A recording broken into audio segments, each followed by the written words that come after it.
Assalamualaikum warahmatullahi wabarakatuh. Come back to my channel Kaji Koplo 15.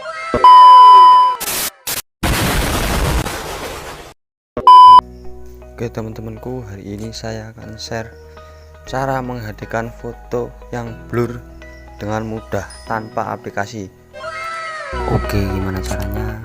Jangan lupa tonton videonya, jangan di skip ya teman-temanku, biar kalian gak gagal paham teman-teman. Oh, amat dekat tuh. Kemudian buat kalian yang belum tekan tombol subscribe, pastikan teman-teman sudah tekan tombol subscribe-nya ya teman-teman, biar kalian selalu mendapatkan informasi terupdate dari saya.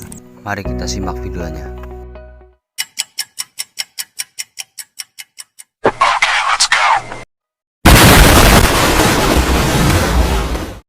A few moments later.